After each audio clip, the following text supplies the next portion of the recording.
یہ 302 PPC کے اندر کیا چیز ہے؟ 302 یہ کس چیز کو ڈیل کرتی ہے؟ یہ 302 تو بیسیکلی خود سے کوئی چیز نہیں ہے، بلکہ 302 ایک سزا ہے جو ضابطہ فوجداری میں سزا تجویز کی گئی ہے قتل کے ملزمان کے لیے. ٹھیک ہے. اب جو اس کا بیسک سیکشن ہے وہ ہے 300. ٹھیک ہے. 300 میں قتل کی ڈیفینیشن ہے قتل عمد، ہومیسائیڈ، انٹینشنل مرڈر. یعنی 300 کی جب 302 کی بات آئے گی، اسے عرفیت میں اس لیے 302 کہا جاتا ہے کیونکہ ہمیشہ سے ہم سزاؤں پہ ہی جرم کو چلا رہے ہوتے ہیں. تو جب بھی کہیں پہ کوئی ایسا اکرنس ہو جائے جس میں کسی غیر قانونی فعل سے کسی بندے کی جان چلی جائے اور وہ بندہ جو ہے اپنی جان سے ہاتھ دھو بیٹھے، تو ہم کہتے ہیں کہ فلاں نے فلاں کو قتل کر دیا. تو وہ فلاں نے جو فلاں کو قتل کیا ہے وہ 300 میں اس کی ڈیفینیشن آ جائے گی اور 302 میں اس کی سزا آ جائے گی. یعنی کہ جو قتل کی جو تعریف ہے وہ سیکشن پاکستان پینل کوڈ کے 300 میں بیان کی گئی ہے، اور جو اس کی سزا کا تعین کیا جائے گا وہ 302 اس کو ڈیل کرتا ہے. جی بالکل. اب اس کے ساتھ ہی یہ بھی جاننا ضروری ہوگا کہ جب بھی کوئی قتل ہوتا ہے تو پھر اس کے لیے جو سزا کا تعین ہوتا ہے جو 302 میں پرووائڈڈ ہے وہ کیا ہے. تو 302 میں جو سزا پرووائڈڈ ہے وہ ہے عمر قید اور سزائے موت. ڈیتھ سینٹنس ہے. جی ڈیتھ سینٹنس ہے اور عمر قید ہے. اب یہاں پہ جب 302 کو آگے ہم 3 حصوں میں مزید بائیفرکیٹ کرتے ہیں. اچھا. ایک آ جاتا ہے جس میں 302A، جس میں ہم کہتے ہیں جی کہ قصاص کے تحت جو سزا دی جاتی ہے وہ 302A میں پرووائڈڈ ہے، جو کہ بہت کم دی جاتی ہے. اس کی وجہ یہ ہوتی ہے کہ شہادت کا معیار وہ نہیں ہوتا جو کہ اسلامک لاء کے تحت رائج ہے. تو اس لیے 302A میں یوزلی سزائیں نہیں ہو پاتی ہیں شہادت کے ناقص ہونے کی وجہ سے، کیونکہ اس کے لیے جو شاہد ہے، جو گواہ ہے، اس کا عملاً اتنا سٹرونگ ہونا ضروری ہے کہ وہ پکا سچا مسلمان ہو، کبیرہ گناہوں سے پرہیز رکھتا ہو اور اس نے کبھی جھوٹ نہ بولا ہو. تو وہ چونکہ وہ کرائیٹیریا ہی میٹ نہیں کر پاتے ہیں گواہ، اس لیے 302 کے A کے ایمبٹ سے نکل کے جو سزائیں ہمارے ملک میں رائج ہیں وہ 302B میں دی جاتی ہیں. میڈم 301 جو آپ بتا رہی ہیں کہ ایک پاکستانی بھی کوئی آپ کو گواہ کبھی ایسا نہیں ملا کہ جو اس کے کرائیٹیریے پہ پورا اترتا ہو، ایماندار ہو، نیک ہو. لوگ تو قرآن پہ ہاتھ رکھ کے کورٹس میں شہادت دے رہے ہوتے ہیں، اوتھ دے رہے ہوتے ہیں. بالکل ہوں گے. تو پھر یہ قانون بھی ہے، مگر قصاص میں سزا پھر کیوں نہیں ہو رہی؟ سزا اسی لیے نہیں ہو پا رہی نا کہ ہمارے پاس وہ کرائیٹیریا نہیں ہے ایویڈنس کا، ہم اس کو فلفل نہیں کر پاتے ہیں، تو اس لیے تعزیر میں سزائیں ہوتی ہیں. آپ دیکھیں گے جتنی سزائیں ہو رہی ہیں ہمارے ملک میں وہ ساری 302B کے تحت ہو رہی ہیں.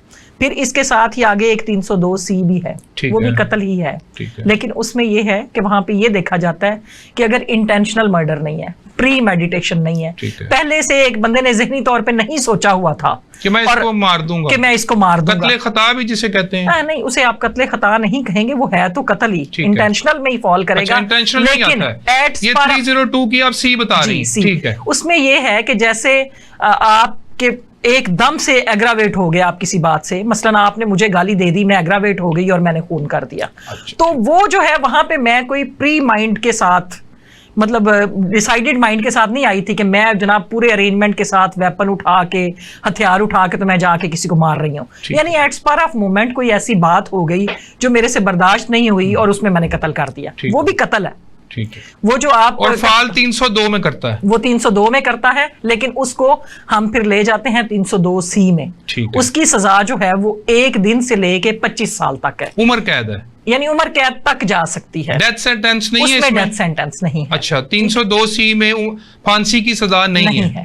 ٹھیک ہو گیا. یعنی کہ جو انٹینشنلی قتل آپ نہیں ہے تو وہ قتل، مطلب جیسے آپ نے بتایا کہ ایک بندہ گھر سے نکلا کہ میں فلانے نو مارن چلنا، اس کے پاس ویپن بھی ہے، گاڑی بھی ہے، اور وہ اپنا پلان کر کے جا رہا ہے، تو وہ تو قتل عمد ہو گیا. جی بالکل. تو لیکن 302C میں آپ بتا رہی ہیں کہ جو ہے اس میں اگر قتل ہوتا ہے تو اس کی سزا عمر قید نہیں ہے، اس لیے عمر قید ہے لیکن عمر قید ہے، پھانسی کی سزا نہیں ہے، اس لیے کہ وہ تیاری کر کے نہیں آیا.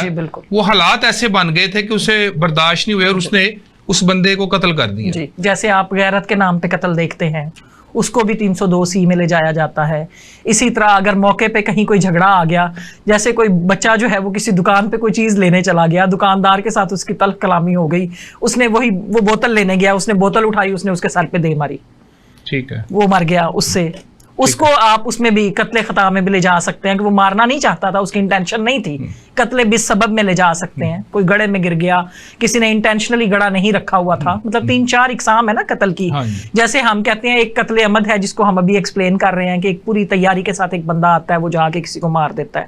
اس کے بعد ہے کہ ایٹ اسپار آف موومنٹ کوئی ایسی چیز ہو جاتی ہے, اس میں آ کے وہ اس کو مار دیتا ہے. تیسرا ہے کہ مثلاً کسی نے کوئی گڑھا کھود دیا کہیں پہ, اس کی انٹینشن نہیں تھی کسی کو مارنے کی, ٹھیک ہے, وہ غلطی سے اس گڑھے میں گر گیا اور اس کی موت واقع ہوگی تو وہ قتل خطا ہو گیا. لیکن کسی بندے نے دانستہ اگر وہ گڑھا کھودا ہو کہ کوئی بندہ وہاں سے گزرے گا اور وہ اس میں, تو وہ قتل بے سبب ہو گیا.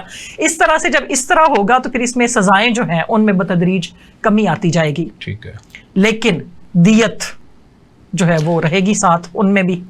ٹھیک ہو گیا. جیسے 322 ہے آپ کا, جو ریش اور نیگلیجنٹ ایکٹ کی وجہ سے, ڈرائیونگ کی وجہ سے کوئی قتل ہو جاتا ہے, کوئی بندہ مر جاتا ہے, تو اس کو 322 میں سزا دی جاتی ہے.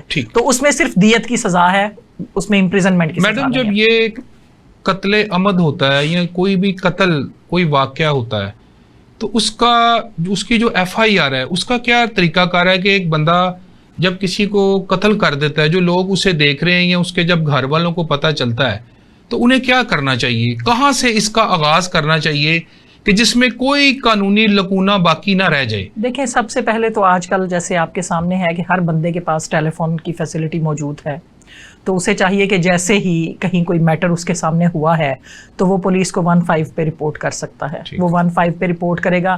یہ ہے امیڈیٹ رپورٹنگ کسی بھی افینس کی, جس میں بہت ہی زیادہ چانسز ہوتے ہیں کہ جو خبر 15 میں دی جا رہی ہے وہ بالکل حق سچ پہ مبنی خبر دی جا رہی ہے. اور اس کے بعد دوسرا یہ ہے کہ جو وارثان ہیں جن کی موجودگی میں قتل ہوا ہے وہ فوراً جو ہے وہ جا کے پولیس اسٹیشن میں کانٹیکٹ کر سکتے ہیں. اپلیکیشن دیں, پہلے 15 کی کال کریں, 15 پہ کال کریں. پھر اگر ان کے پاس ویسے ٹیلی فون ہے وہ پولیس کو ویسے بھی انفارم کر سکتے ہیں, تھانے کے نمبر پہ انفارم کر سکتے ہیں. پولیس موقع پہ آ سکتی ہے, وہاں پہ وہ ان کو اپنا اورل بیان جو ہے, فرد بیان اسے ہم کہتے ہیں, وہ اپنے فرد بیان میں لکھوا سکتے ہیں, ادھر ہی موقع پہ بھی لکھوا سکتے ہیں جدھر مرڈر ہوا ہے. جی جدھر مرڈر ہوا ہے. لیکن سب سے احسن ہے کہ وہ فوراً تھانے چلے جائیں اور تھانے جا کے اپنا بیان کروائیں, باقاعدہ بائی ریٹن ایپلیکیشن اور وقوع کو ایپلیکیشن میں بیان کریں. ٹھیک ہو. لیکن یہ کہ یہ ضروری نہیں ہے, اس سے کوئی فرق نہیں پڑتا کہ اس نے زبانی بیان پہ FIR کرائی ہے یا تحریری بیان پہ کروائی ہے, اس میں کیس پہ کوئی اثر نہیں پڑتا. صرف یہ ہے کہ آپ کا میٹر جتنا پرومپٹلی رپورٹڈ ہوگا اتنا ہی اس کے چانسز زیادہ ہوں گے, کیونکہ کورٹس یہ دیکھتی ہیں کہ جس بندے نے ادھر قتل ہوا 5, 10, 15 منٹ کے اندر اگر میٹر رپورٹ کر دیا ہے تو اس کا مطلب ہے کہ اس نے جو دیکھا وہی بیان کیا, اس نے کسی کو پھنسانے کی کوشش نہیں کی, اس نے کسی کو ناحق ملوث نہیں کیا. کے اوپر بھی ہائی کورٹس کی بہت ججمنٹس ہیں اور ملزمان کو میرا خیال ہے اس کا فائدہ بھی دیا جاتا ہے. بالکل فائدہ دیا جاتا ہے, وہ اسی لیے دیا جاتا ہے نا, کیونکہ دیکھیں جب تاخیر ہوتی ہے تو تاخیر کی وجوہات یہ ہوتی ہیں کہ ایک تو یہ ہوا کہ اکرنس ان وٹنسڈ تھا, کسی نے دیکھا ہی نہیں. بعد میں جب اگر پولیس کو پتا چل گیا تو پولیس نے وارثان کو اطلاع کر دی, وارثان آئے, پھر انہوں نے سوچا اچھا کس کو پھنسائیں, کس کے خلاف FIR کریں, اچھا کون سا ملزم ہو سکتا ہے. انہوں نے پہلے خود سے انٹروگیشن کی, ادھر ادھر سے پوچھا, ارد گرد سے کوئی خبر لی, پتا چلا کہ فلاں مار گیا, تو پھر اس کو انوالو کر دیا. پھر اس وقت ظاہر ہے موقع پہ گواہ موجود نہیں ہوتے. اب وہ تاخیر کی وجہ یہ بھی ہوتی ہے کہ کوئی راستہ چلتا بندہ تو کسی کے قتل کے کیس میں خود کو انوالو نہیں کرے گا. آبویسلی جو کلوز ریلیٹیوز ہوتے ہیں وہی لوگ آتے ہیں جو ان کا جان سے پیارا بندہ اس دنیا سے گیا ہوتا ہے, اس کے لیے وہ ساری انویسٹیگیشن کی رائگرز اور جو کورٹ کی پروسیڈنگز ہیں ان سب کو فیس کرتے ہیں. تو پھر ظاہر ہے اگر وہ موقع کے گواہ نہیں ہیں تو پھر ان کو بھی ڈھونڈنا پڑتا ہے کہ کون سے گواہ ہوں گے